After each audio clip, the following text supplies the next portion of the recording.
আমেরিকার aircraft carrier ইরানের কাছাকাছি রাখার পর থেকে পুরো মধ্যপ্রাচ্য গরম হয়ে উঠেছে। কেননা এর ঠিক ৪৮ ঘন্টা পরেই চীন থেকে ছেড়ে গিয়েছে চীনের এক বিশাল যুদ্ধজাহাজের বহর, যার মধ্যে চীনের এয়ারক্রাফট ক্যারিয়ারও রয়েছে। তবে মূল যে খবরটি সামনে এসেছে তা হলো ইরানের মধ্যে উপকূলীয় সাগরে যাচ্ছে রাশিয়া সবথেকে বড় ও গোপন সাবমেরিন বেলগোরোড ক্লাস সাবমেরিন। এটি কোনো সাধারণ সাবমেরিন নয়, এটি পৃথিবীর সবথেকে বড় ও শক্তিশালী পারমাণবিক সাবমেরিন। এটাকে বলা হয় সমুদ্রের নিচে ঘুমিয়ে থাকা দৈত্য। এর প্রধান কারণ হলো এটি একটানা পানির নিচে ৬ মাসের বেশি সময় ধরে লুকিয়ে থাকতে পারে, একটানা এক জায়গায় মাসের পর মাস কাটিয়ে দিতে পারে। এই সাবমেরিনের দৈর্ঘ্য ১৮৪ মিটার, উচ্চতা ১৫ মিটার, ওজন প্রায় ৩০,০০০ টন। এত বড় যে এর ভেতরে আরেকটি ছোট সাবমেরিন রাখা হয়। এটি পানির নিচে কোনো রকম শব্দ বা বুদবুদ তৈরি করা ছাড়াই চলতে পারে এবং এ কারণে রাডার এটিকে ধরতে পারে না। রাশিয়া এটিকে বিশেষ গোপন জায়গায় তৈরি করেছে, কারণ যদি অন্য দেশগুলো জানতে পারে তবে আন্তর্জাতিক চাপ সহ নানা সমস্যা শুরু হতে পারে। এই কারণেই প্রায় ৬ বছর ধরে এটাকে গোপনে বানানো হয়েছে।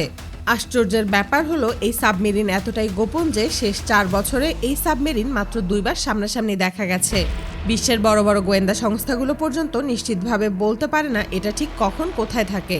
এই সাবমেরিন সম্পূর্ণ রাশিয়ার প্রেসিডেন্টের আদেশেই চলে। এই সাবমেরিন পারমাণবিক শক্তিতে চালিত হওয়ার কারণে বছরের পর বছর কোনো জ্বালানি লোড দেওয়া ছাড়াই একটানা চলতে পারে। তবে সবচেয়ে ভয়ঙ্কর অংশ হলো এর বিশেষ অস্ত্র, যার নাম পোসেইডন। এটি একটি পারমাণবিক টর্পেডো। এটিকে সমুদ্রের নিচ থেকে লঞ্চ করা যায় এবং এটি ১০,০০০ কিলোমিটার দূরত্ব পর্যন্ত উড়ে গিয়ে আক্রমণ করতে পারে। শুধুমাত্র রাশিয়ার প্রেসিডেন্ট ভ্লাদিমির পুতিন এটিকে লঞ্চ করতে পারে। এমনকি এই সাবমেরিন সমুদ্রের ১,০০০ মিটার নিচে নিঃশব্দে চলাচল করতে পারে। পারমাণবিক শক্তিতে চালিত হওয়ায় এটি মাসের পর মাস পানির নিচে থাকতে পারে। এর গতি প্রায় ৭০ কিলোমিটার প্রতি ঘন্টা, যা পানির নিচে অবিশ্বাস্য দ্রুত। ফলে এটাকে ট্র্যাক করা প্রায় অসম্ভব হয়ে দাঁড়ায়। জানলে অবাক হবেন, এই সাবমেরিনে এমন এক ধরনের বোমা রাখা হয় যেটা পানির নিচে ফাটানো যায়, যা প্রায় ৩০০ ফুট উঁচু ঢেউ তৈরি করতে পারে। বিশ্বের বড় বড় শহর যেমন New York, Los Angeles, London বা টোকিও পর্যন্ত এমন ঢেউয়ে তলিয়ে যাবে। রাশিয়ার এই সাবমেরিনের ভেতরে পানিতে চলতে পারে এমন ২টি রোবট রয়েছে, যা গভীর সাগরে গিয়ে ভূমিকম্প তৈরি করতে পারে। শত্রু দেশের যে কোনো জাহাজ বা সাবমেরিন খুঁজে বের করতে পারে। এমনকি এই সাবমেরিন দিয়ে ঠিক কি নজরদারি চালানো হয় তা বিশ্বের অনেক দেশই জানে না। অদ্ভুত ব্যাপার হলো রাশিয়ার সাধারণ নৌবাহিনীর অনেক সদস্য এই সাবমেরিনের পুরো তথ্য জানে না। এটি সরাসরি প্রেসিডেন্টের আদেশে পরিচালিত হয়। ইতোমধ্যেই এই ব্যাপারটি নিয়ে মধ্যপ্রাচ্যের নেতারা আলোচনায় বসেছে। কিন্তু আশ্চর্যের ব্যাপার হলো এই সাবমেরিন এতটাই গোপনীয়ভাবে চলে যে এটা কখন কোথায় আছে বা কোথায় যাচ্ছে তা সরাসরি বোঝা যায় না। কোনো কারণেই যদি এই সাবমেরিনের উদ্দেশ্য ইরানের সমুদ্র হয়ে থাকে তাহলে অত্যন্ত গোপনীয়ভাবে হয়তো এই সাবমেরিন সেখানে পৌঁছে যাবে। কিন্তু রাশিয়া সবকিছু বাদ দিয়ে কেন এই সাবমেরিন পাঠালো? প্রথম কারণ হলো আমেরিকা যখন ইরানের কাছাকাছি তাদের এয়ারক্রাফট ক্যারিয়ার রাখে তখন সেটা সরাসরি শক্তি প্রদর্শন।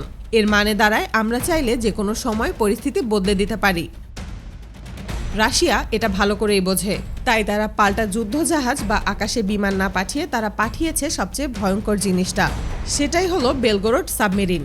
রাশিয়া সরাসরি বলতে চায় না আমরা ইরানের পাশে আছি, কিন্তু ইঙ্গিতে বুঝিয়ে দেয় ইরান একা নয়। শত্রু দেশগুলো জানে যদি ইরানের আশেপাশে রাশিয়ার এমন সাবমেরিন থাকে তাহলে যে কোনো সিদ্ধান্ত নেওয়ার আগে হাজারবার ভাবতে হবে। আরেকটি এবং সবচেয়ে গুরুত্বপূর্ণ কারণ হলো অবস্থান। ইরানের পাশের সমুদ্র দিয়ে বিশ্বের বিশাল অংশের তেল যায়। এই জায়গায় যদি সামান্য অস্থিরতাও তৈরি হয় তাহলে পুরো বিশ্বে তেলের দাম বেড়ে যাবে, অর্থনীতি কাঁপবে। রাশিয়া এই জায়গাটাকেই স্থিতিশীল রাখতে এই সাবমেরিন ব্যবহার করেছে। তারা আসলে বলতে চাচ্ছে এই অঞ্চল অস্থির হলে ক্ষতি শুধু ইরানের হবে না, সবার হবে। আর এ কারণেই হয়তো ইরানের বন্ধু দেশগুলো একে একে তাদের পাশে দাঁড়াতে শুরু করেছে।